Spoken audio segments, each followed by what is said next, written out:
하나님의 말씀은 고린도전서 12장 12절로 27절까지 많이 길지만 한 절씩 교독하도록 하겠습니다. 몸은 하나인데 많은 지체가 있고 몸의 지체가 많으나 한 몸인과 같이 그리스도도 그러하니라.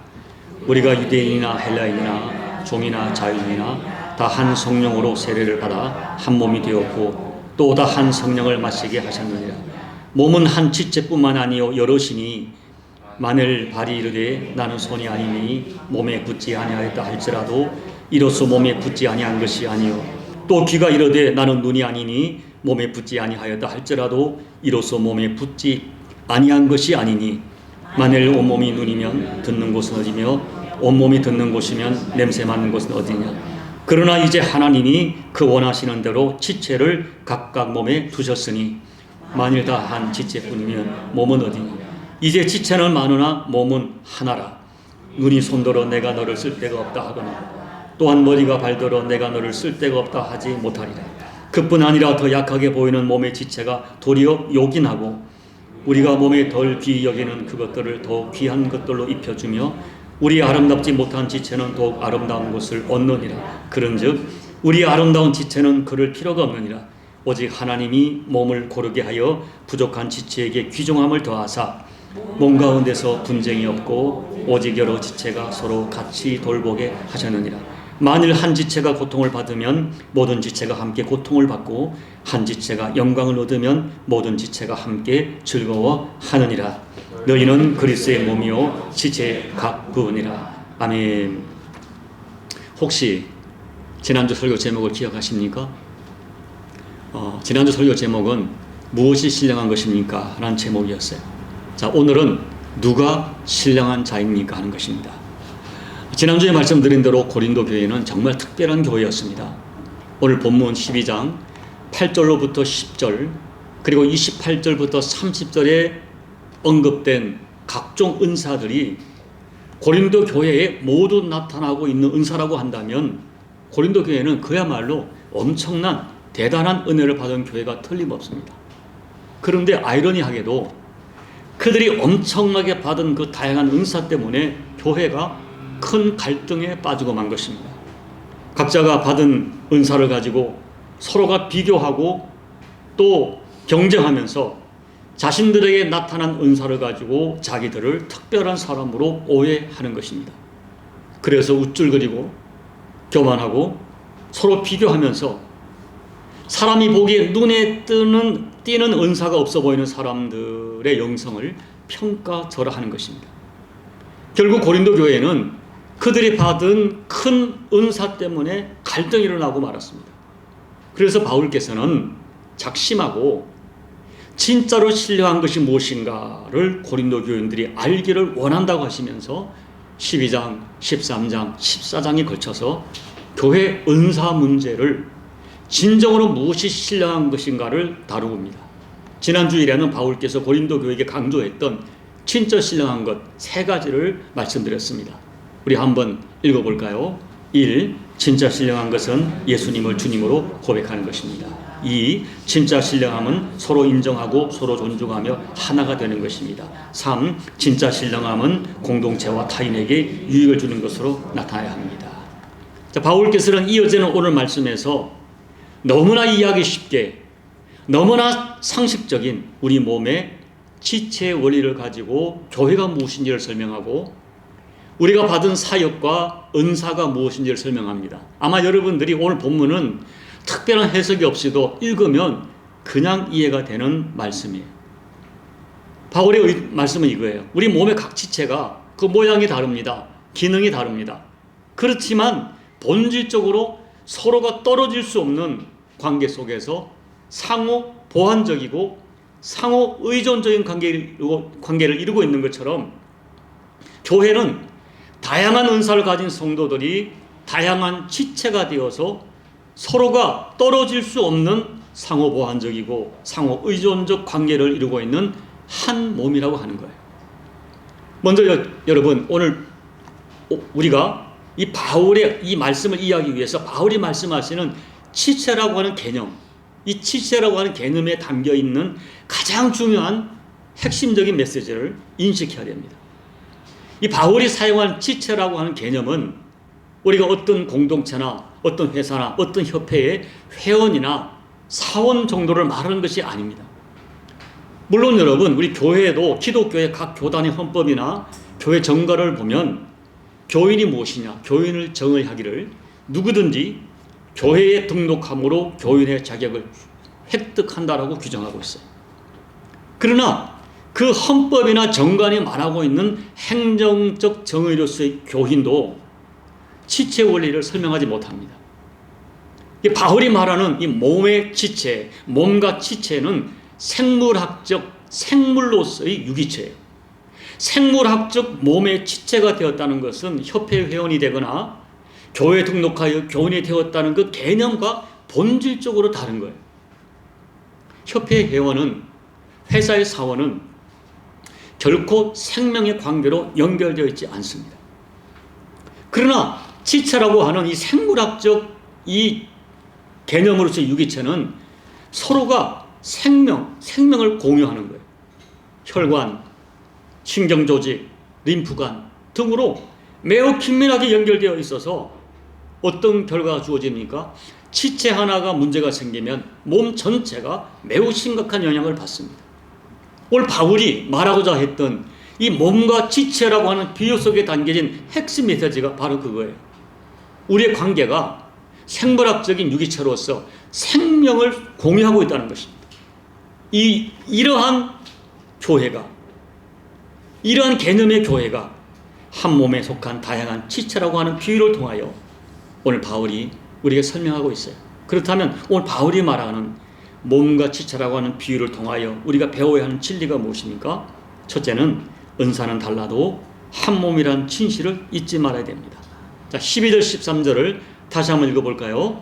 몸은 하나인데 많은 지체가 있고 몸의 지체가 많으나 한 몸인과 같이 그리스도도 그러하니라. 우리가 유대인이나 헬라인이나 종이나 자유인이나 다 한 성령으로 세례를 받아 한 몸이 되었고 또 다 한 성령을 마시게 하셨느니라. 너무나 상식적인 말씀이죠. 우리 몸에는 각각 다른 지체들이 존재합니다. 그러나 한 몸입니다. 바울께서는 한 몸이라는 비유를 가지고 교회 모인 성도들이 각각 종족이 다르고 신분이 다르고 은사가 다르고 사역이 다르지만 결론은 하나다. 한 몸이다. 한 진리를 강조해요. 당시 고린도 교회는 로마인과 헬라인과 유대인이 같이 공존했죠. 또 자유인과 노예 신분을 가진 사람이 섞여 있었습니다. 또 그들은 신앙의 정도도 다르고 기본적인 기질도 다르고 은사가 다르게 가지고 있었어요. 그러나 그 많은 차이에도 불구하고 진실이 무엇입니까? 그들 모두가 오직 한 분, 예수님께 붙어있는 지체라는 거예요.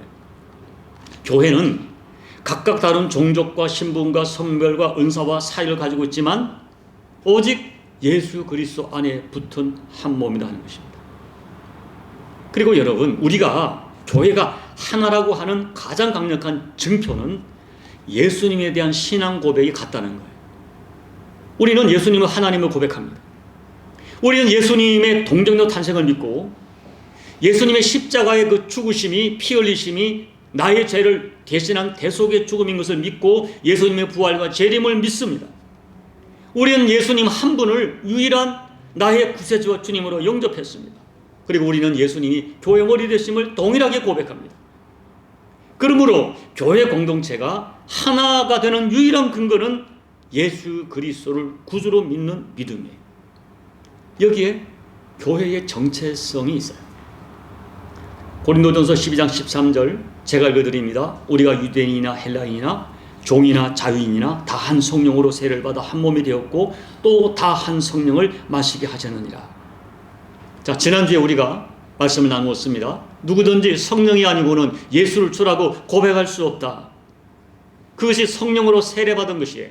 세례는, 우리가 받는 세례는 예수님을 나의 구세주로 믿는다는 신앙의 표식이죠. 그런데 누가 나로 하여금 예수님을 구세주로 믿어지게 하셨습니까? 성령께서 믿어지게 하셔야 믿어지는 고백이 예수가 주님이시다는 고백이에요. 우리는 그 한 성령께서 예수를 믿어지게 하시는 성령 세례를 받았어요. 그래서 여기 이 말씀에 한 성령으로 세례를 받아 한 몸이 되었고 또 다 한 성령을 마시게 하셨느니라. 예수가 믿어지도록 성령의 역사하셨고, 그리하여 예수님을 주님으로 영접하는 사람에게는 내가 인식하든 인식하지 못하던 성령께서 내 안에 내주에 계십니다. 동일한 성령님이 우리 모두에게 내주에 계세요. 우리는 영으로 하나가 되었습니다. 그래서 예수 안에 있으면 유대인이든 헬라인이든 혈통과 인종과 국적이 무의미합니다. 종이든 노예든 자유인이든 신분이 상관없습니다. 모두가 예수 안에서 성령님으로 하나가 된 신령한 공동체, 그것이 교회고, 그런 의미에서 바울은 우리가 각각 다른 지체지만 한 몸이다라고 말해요. 그리고 여러분, 자 12절을 한번 읽어볼까요? 몸은 하나인데 많은 지체가 있고 몸의 지체가 많으나 한 몸인 것 같이 그리스도도 그러하니라. 자, 잘 보세요. 바울께서는 의도적으로 이 말씀을 쓰셨는데요. 몸은 하나인데 많은 지체가 있고 몸의 지체가 많으나 한 몸인 것 같이, 그 다음에 교회도 그러하니라 라고 쓰지 않았어요. 교회란 말을 쓰지 않고 그리스도도 그러하니라 라고 말씀했어요. 자, 이 말씀을 자세히 보면 교회를 단순히 인간들의 모임체, 구성체로 보는 것이 아니라 교회를 그리스도와 동일시하는 거예요. 그러니까 바울에게 있어서 교회는 바로 예수 그리스도였어요. 그런데 바울께서 교회가 그리스도라고 하는 이 영적 인식을 갖게 된 결정적인 사건이 있었습니다. 그 사건 속에서 예수님이 직접 바울에게 말씀하셨어요. 여러분이 아시는 대로 바울은 예수님 믿기 전 아주 극렬하게 교회와 성도들을 박해하던 사람이었어요. 그가 사도행전 9장에서도 다메섹에 있는 그리스도인들을 박해하려고 가는 중에 예수님께서 바울에게 나타나셔서 말씀하셨습니다. 사울아 사울아 내가 어찌하여 나를 박해하느냐. 바울은 깜짝 놀랐어요. 누구십니까? 그때 나는 내가 박해하는 예수라. 나는 너가 박해하는 예수라. 그날 바울은 깨달았어요. 자기는 지금 교회를 박해하고 있는데, 성도를 박해하고 있는데 교회와 성도가 아니라 내가 박해하던 것은 예수였다. 곧 교회가 예수님이라고 하는 진리를 깨닫게 된 거예요. 여러분, 우리는 시각을 바꿔야 돼요. 인식을 바꿔야 돼요. 교회 공동체를 단순히 사람의 공동체로 보는 것이 아니라 교회를 예수님으로 보는 영적 시각. 교회는 예수님의 몸이다. 교회는 그리스도다. 모든 성도를 예수 그리스도와 하나 된, 예수께 붙어있는 한 몸이라고 하는 이 영적인 감각과 의식을 가지고 서로를, 교회를 바라봐야 됩니다. 여러분, 우리가 주변 교회를 보면 교회가 다양한 교파의 모습으로 존재하고 있어요. 장로교, 순복음, 감리교, 성결교, 많은 교단이 있습니다. 그리고 각 교단마다 강조하는 신앙의 강조점이 조금씩 다를 수 있지만 이 땅에 존재하는 모든 교회는 오직 하나의 머리 대신 예수께 붙어있는 한 몸입니다. 온 열방에, 전 세계 교회가 하나예요. 사실은 하나. 모든 교회는 하나입니다. 그리고 지역교회, 우리 지역에 있는 각각의 교회들도 다양한 사람들이 다양한 은사와 기질과 사역을 가지고 있지만 오직 한 분 예수께 붙어있는 하나의 몸이다. 이 진실을, 이 진리를 잊지 말아야 돼요. 그런 시각을 가지고 교회를 보고 성도를 봐야 돼요. 그렇기 때문에 교회가 한 몸이 되는데 가장 결정적 큰 걸림돌은 성도 개개인의 배타적인 배타성입니다.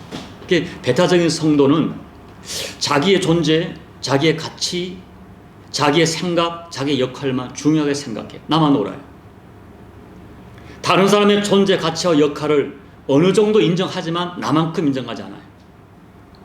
그러니까 타인의 존재를 진심으로 인정하지 않으면 공동체가 깨집니다. 여러분, 이 각각 우리 다른 몸이 너와 나는 다르다라고 인식하지 않고 너는 틀렸다라고 말하면 그건 기본 상식에도 맞지 않아요. 이 손이 발더러 너는 틀렸다라고 말하면 안 맞아요. 다르다고는 말할 수 있어요. 근데 우리는 자꾸 교회에서도 너는 틀린 것 같아라고 말해. 여러분, 타인의 은사와 타인의 가치와 타인의 역할을 자기만큼 인정해 줘야 돼요. 거기서부터 진짜 교회가 시작됩니다. 교회의 일치는 성도 개개인이 서로 다른 사람을 한 몸으로 인정할 때 이루어지는 것입니다. 둘째, 자기 은사와 살게 대하여 열등감도 우월감도 가지지 말아야 돼요. 이 본문의 고린도 교회를 하나 되지 못하게 하는 그 안타까운 배타적인 모습 두 가지가 나오는데요. 첫째는 열등감이고 둘째는 우월감입니다. 열등감은 15절 16절에서 있는데 그 귀가 발이 자기 존재에 대하여 자존감을 가지지 못하고 나는 너희들과 달라, 나는 몸에 붙어있지 않아 라고 표현합니다. 우월감은 21절인데 내가 너를 쓸 데가 없어 라고 말하는 표현입니다. 자, 첫째 15절 16절 말씀은 자신이 별로 쓸모없다고 생각하고 공동체로부터 스스로 분리되고 숨으려고 하는 열등감의 표현입니다. 자, 고린도 교인 중에 다른 사람과 비교해서 눈에 띄는 은사가 나타나지 않는 사람들이 있었어요. 교회에서 눈에 띄는 은사는 저처럼 앞에서 말씀을 가르치는 은사, 또 막 기도할 때 방언으로 막 하는 그런 당장 눈에 띄잖아요. 그런데 나는 그런 은사가 없기 때문에 스스로 위축되고 열등감을 느끼는 성도들이 있었던 것 같아요. 자, 15절 16절 말씀을 유추해 보면 발로 표현된 성도가 손으로 표현된 성도에 대하여 열등감을 가지고 있는 것 같아요.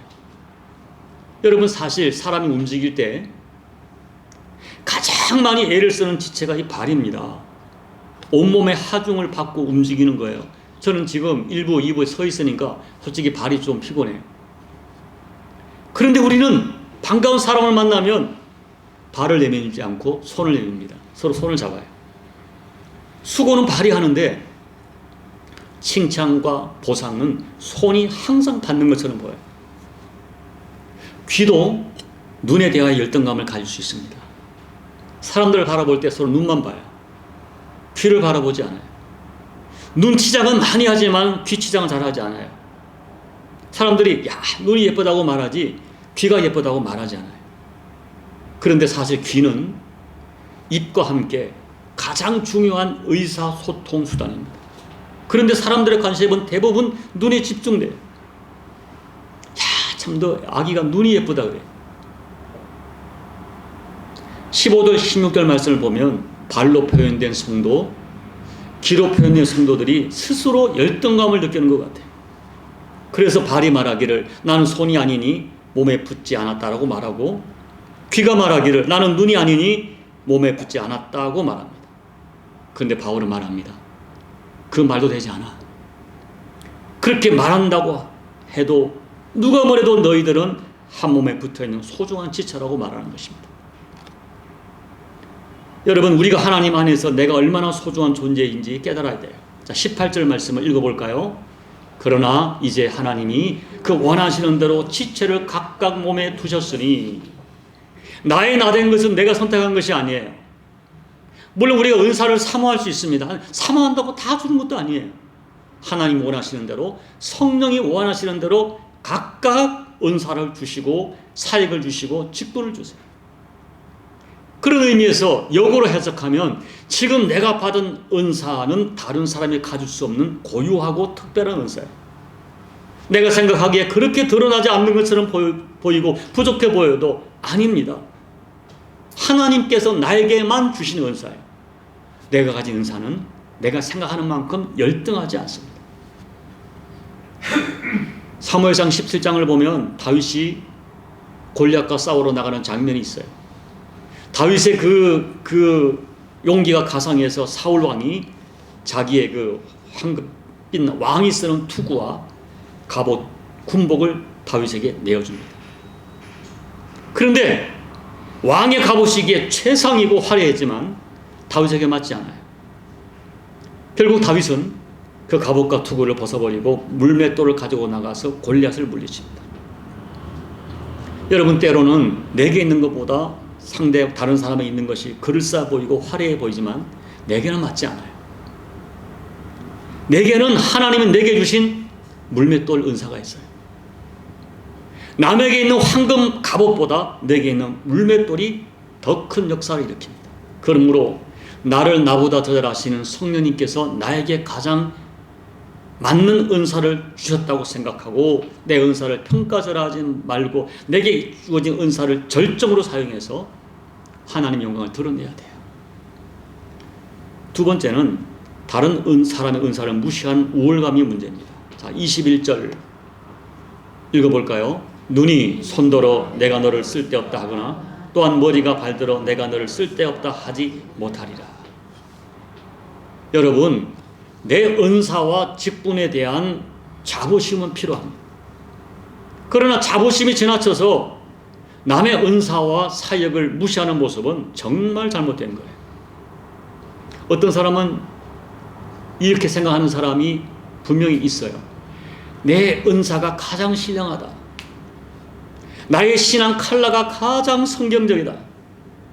우리 교회와 우리 교단이 가장 성경적이다 하는 생각은 생각조차 하지 말아야 됩니다. 건전하다고 말할 수 있어요.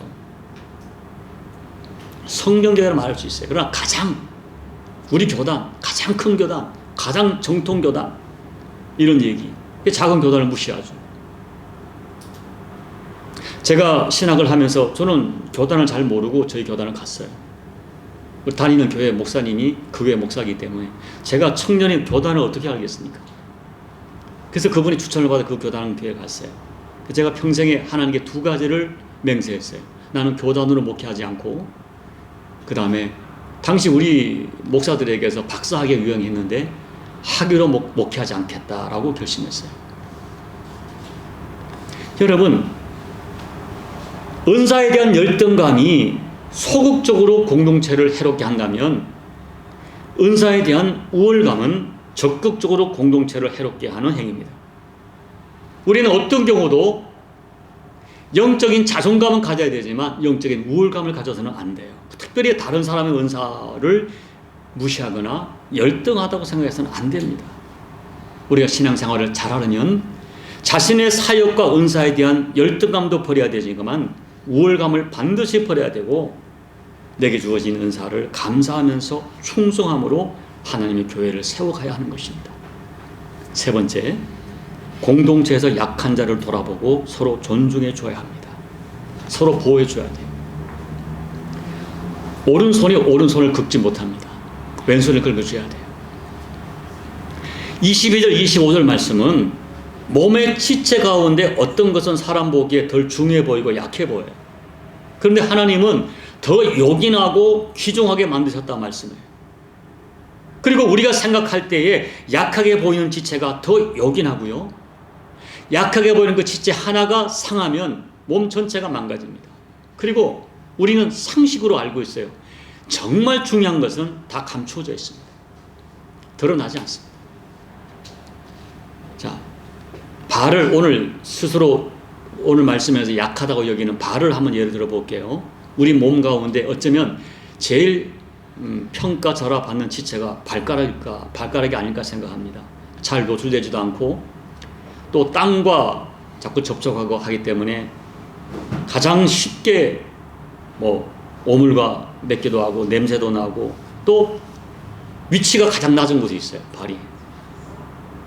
우리가 사람과 접촉할 때도 손을 대면 괜찮아요. 그런데 누군가가 내게 발가락을 대면 기겁을 합니다. 그런데 발가락이 사실 얼마나 중요합니까? 여러분, 발가락 하나, 가시 하나 박혀도 그 고통은 말로 할 수 없어요. 우리는 상식으로 알고 있어요. 진짜 소중한 지체는 보이지 않는 곳에 배치되어 있다. 그리고 진짜 소중한 지체는 자기를 스스로 화장하지 않습니다. 꾸미지 않습니다. 그냥 보이지 않는 곳에서 자기의 주어진 사명을 묵묵히 감당하는 거예요. 교회도 마찬가지예요. 어쩔 수 없이 저처럼 드러나는 은사로 설교하고 가르치는 은사가 있는가 하면 어떤 교인들은 보이지 않는 곳에서 묵묵히 작은 일을 감당하는 성도가 그 사람이 요긴한 성도고 소중한 존재입니다. 아무도 주목하지 않는 일을 묵묵히 수행하는 교우들 때문에 교회가 아름답고 건강하게 유지되고 있다는 진실을 알아야 돼요. 그리고 28절, 29절을 보면 교회의 여러 가지 은사를 바울은 정리해서 요약해놨어요. 제가 28절, 29절 말씀은 설교하지 않겠지만 교회는 여러 은사가 있다. 다 가르치는 자냐, 다 방언하느냐, 다 예언하냐, 아니라는 거예요. 서로가 인정하고 그 다음에 은사와 직분에 우열은 없지만은 질서는 있어야 돼요. 서로 존중하고 질서를 지켜가야 됩니다. 자, 오늘 말씀을 정리하면서 세 가지를 여러분께 부탁드리려고 해요. 첫째, 여러분 자신의 은사와 사역과 직분에 대하여 자존감을 가지십시오. 18절과 24절 보면 이 은사와 사역을 주신 분은 하나님이다. 하나님 배치했어요. 내가 그 지체가 된 것은 내가 선택한 것이 아니에요. 하나님이 나를 손이 되게 하면 손의 역할을 하는 것이고 발로 사용하시면 발의 역할을 감당하는 거예요. 그러나 중요한 것은 우리는 모두 동일한 하나님의 자녀요, 동일한 상속자요, 한 몸 된 한 영적 가족입니다. 다만 역할이 다른 거예요. 어떤 지체 부분이 되었든지 하나님이 배정해 주신 것을 감사로 받고 그 직책을 충성되게 감당하셔야 됩니다. 두 번째는 나와 다른 사람의 연약한 모습을 있는 모습 그대로 인정해 줘야 돼요. 여러분, 눈으로 보기엔 여러분이 엄청난 능력을 가지고 엄청난 은사를 가지고 엄청나게 신령해 보이는 사람도 가까이 가서 대면해 보고 내면을 보면 전부 냄새나는 죄인이고 언제든지 깨지는 연약한 질그릇입니다. 우리는 드러난 죄인이 있고 드러나지 않은 죄인이 있고요, 회개한 죄인이 있고 자꾸 변명하는 죄인이 있을 뿐입니다. 다 하나님의 은혜가 없이는 도무지 존재할 수 없는 죄인들이에요. 그러므로 서로의 연약함을 긍휼히 여겨주시고 안아주고 감싸줘야 됩니다. 나의 부족한 것을 포장하려고 하지 마세요. 그리고 타인의 연약함을 있는 모습 그대로 긍휼히 여기는 사랑으로 받아주세요. 셋째, 사람에게 보이려고 애쓰지 말고 하나님이 알아주시는 것으로 만족해야 됩니다. 거듭 말씀드리지만 교회 사역은 드러나는 사역이 있는가 하면 조용히 숨어서 일하는 은사가 있어요. 그래서 사람들이 몰라줄 수 있어요. 내가 이렇게 일했는데 교회가 몰라줘, 사람이 몰라줘. 섭섭하죠. 그걸 극복하셔야 돼요. 사람들이 몰라주는 거 너무 의식하지 마십시오. 다만 하나님께는 정직하게 사역하십시오. 사람에게 보이려고 바리새인과 서기관들의 문제가 뭡니까? 그들이 금식을 한 거 맞아요. 11조 한 거 맞아요. 구제한 거 맞아요. 그러나 그 모든 것들이 사람에게 보이려고, 사람에게 인정받으려고 한 거예요. 그것이 하나님이 악하다고 하는 것입니다. 하나님이 나를 아세요. 하나님 내 삶을 보고 계시고 내 사역을 다 알고 계세요. 그 하나님 앞에는 과연 나는 정직한가? 나는 정직한 헌신을 하고 있는가? 내가 드리는 예배가 하나님께서 과연 받으시겠는가? 그걸 생각하셔야지 사람에게 보이려고 해서는 안 돼요. 마지막으로 저는 오늘 말씀의 결론, 어쩌면 고린도전서 전체의 결론일지 모르겠어요. 12장 26절 말씀을 오늘 설교의 결론으로 여러분에게 드리려고 합니다. 같이 읽어볼까요? 만일 한 지체가 고통을 받으면 모든 지체가 함께 고통을 받고 한 지체가 영광을 받으면 모든 지체가 함께 즐거워하느니라. 자, 말씀드렸죠. 지체는, 바울이 말한 지체의 개념은 단순히 교인과 회원이 아니에요. 생명적 유기체로서의 관계예요. 이 교회 공동체의 성도는 진짜 성도라면 서로가 예수 한 피 받아 한 몸 되었고 예수라고 하는 생명선으로 연결된 공동 운명체라는 것입니다. 피차 간에 생명적 관계를 주고받으며 유기적으로 존재한다는 것이죠. 성경에서 이것이 가장 아름답게 극복된 실현된 현장이 오순절 성령 받고 초대교회입니다. 그들의 은혜를 받고 생명적 유기체가 되니까 가장 먼저 와지는 게 뭐냐면 물질에 대한 공유가 이루어졌어요. 인간이 가장 극복하기 힘든 물질을 극복하고 내 것, 네 것 없이 서로 공유하는 공동체가 된 것입니다. 여러분, 우리가 한 피 바다 한 몸이 이룬 지체의식이 실제화되면 오늘 고린도전서 12장 26절 말씀이 나에게 이루어집니다. 어떤 현상이죠? 다른 지체가 아프면 내가 아파요. 내가 고통스러워야 돼요. 진짜 성도는 성도 다른 사람이 가슴 아리야 하면 나도 가슴이 아파야 돼.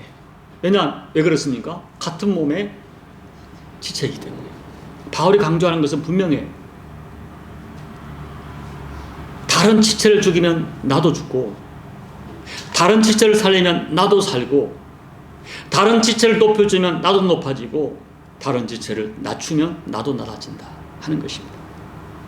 제가 오늘 제목을 누가 신령한 자입니까? 신령한 공감자, 거룩한 공감자라고 잡았어요. 여러분, 이 시간 제가 질문 드릴 테니까 자신에게 정직하게 물어보세요. 여러분에게 그러한 공감이 있습니다. 지체의 공감. 누가 진짜 신령한 사람입니까? 방언을 하고 예언을 하는 사람? 아니에요. 한번 설교하면 막 그냥 사람들이 몰려드는, 야, 설교 잘한다, 그 목사? 아니에요. 이 공감, 공동체의 공감 지수가 높은 사람입니다. 여러분, 우리 교인은 많지 않기 때문에 서로가 조금 더 많이 알아요. 큰 교회는 저 사람이 누군지, 어떤 사람인지, 어떤 아픔인지 모릅니다. 그러나 교회가 작기 때문에 우리는 저 사람이 어떤 문제로 아파하고 힘들어하고 있는 거 알아요. 그러면 여러분, 그분의 아픔이 느껴지십니까? 그분의 아픔 때문에, 그분의 아픔을 끌어안고 내 문제가 아닌, 내 자식이 문제가 아닌 그분의 아픔 때문에 교회에 와서 울면서 기도해 본 적이 있습니까? 오늘 우리가 이 성경적 의미의 지체, 교회란 의미를 정말 깊이 묵상하셔야 돼요. 그리고 여러분께 감히 제가 제안을 드립니다. 거듭 말씀드리죠. 우리 지체는 많지 않기 때문에 여러분, 이 많지 않은 이 지체조차 사랑하지 못한다면 과연 우리가 예수 안에서 한 몸이라고 말할 수 있을까요? 과연 우리가 신령한 공감을 가진 사람이라고 말할 수 있을까요? 판단보다 공감하셔야 됩니다. 비판보다 공감하셔야 돼요. 어떤 더 나쁜 사람은 뭐냐 하면 누군가 아파하고 아픔을 당할 때 저 아픔 괜히 당하는 것이 아니야. 무슨 문제가 있어. 하나님이 징계하시는가. 이렇게 말하는 사람은 정말 나쁜 사람입니다. 누군가 아파할 때, 고통할 때 같이 아파하는 이 한 몸 된 지체의식이 오늘 바울께서, 하나님께서 바울을 통하여 우리에게 말씀하시는 교회예요. 소망하기는 하나님께서 기뻐하는 한 몸의 지체로서의 신령한 공감을 가지고 여러분의 가정 공동체를, 교회 공동체를 아름답게 세워가시는 우리 모두가 되시기를 예수님 이름으로 축복합니다. 아멘. 우리 함께 말씀을 놓고 같이 기도하겠습니다. 여러분, 정말 이런 공감이 있나요? 부족하더라도 있어야 되지 않겠어요? 한 번은 어느 교우가, 여러분, 목사는 교우가 교회에 와서 막 울면서 기도하고 통곡하고 기도하면 불안해요. 무슨 문제가 있나? 아픔이 있나? 나중에 물어봤어요. 왜 그렇게 우시냐고 했더니 깜짝 놀랐어요. 다른 어떤 집사를 위해서 그렇게 울고 있더라고요. 그때 제가 그날 너무 감사하고 감격했습니다. 여러분, 그런 공감이 있습니까? 다른 지체가 고통을 받을 때 내가 아프고, 물론 어느 한계는 있겠지만, 여러분, 오늘 말씀을 생각하면서 하나님, 나에게 진짜 교회됨을 이루게 도와주세요. 진짜 이 오늘 주님이 말씀한 지체의식이 내게 있게 해주세요. 여러분, 한국 교회가 어려울 때 여러분 비판합니까? 아니면 교회를 끌어안고 눈물로 기도합니까? 우리가 남의 자식이 아플 때는 판단하고 비판하지만 내 자식이 아플 때는 고통합니다. 그 마음이 있으셔야 돼요. 오늘 말씀을 생각하면서 이 시간 성령이 주시는 감동을 따라 함께 기도하며 나가시겠습니다. 아버지 하나님, 고맙고 감사합니다. 오늘 저희가 주님 앞에 나와 말씀을 들으면서 이런 신령한 지체의식을 소망합니다. 하나님 아버지, 우리 한 가족 삼아주셨는데 아버지, 우리가 이런 지체의식으로 서로 사랑하게 도와주십시오. 서로를 세워가게 도와주십시오. 교회가 무엇인지, 하나님 우리가 회원이 아니라 교인이 아니라 지체로 살게 도와주시고 그런 의식을 가지고 서로 사랑하며 세워가는 우리가 되게 도와주십시오. 하나님 아버지, 손님처럼 왔다가 손처럼 가는 그런 교회 말고 서로가 지체를 가지고 사랑하고 감싸는 우리가 되게 도와주십시오. 하나님 도와주십시오.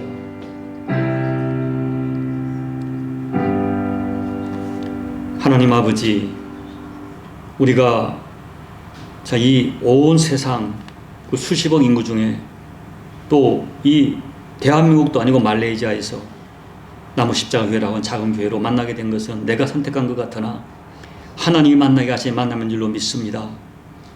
하나님 이 만남을 아름답게 이어갈 때 우리가 단순히 교인이 아니라 회원이 아니라 한 몸 된 지체, 한 피바다 한 몸 이룬 지체의식을 가지고 서로를 긍휼히 여기며 사랑할 수 있는 거룩한 공감, 신령한 공감력을 허락해 주셔서 하나님 기뻐하는 그 한 몸됨을 이루어가는 우리 모두가 되게 도와주십시오. 내 가정도, 내 교회도, 또 도국 대한민국 교회도 이 영적 시각을 가지고 바라보면서 아름답게 세워가는 우리 모두가 될 수 있도록 하나님 우리에게 이 시간에 다시 한번 하나님 말씀으로 신령한 결단으로 우리에게 역사해 주시옵소서. 예수님 이름으로 감사하며 기도하옵나이다. 아멘.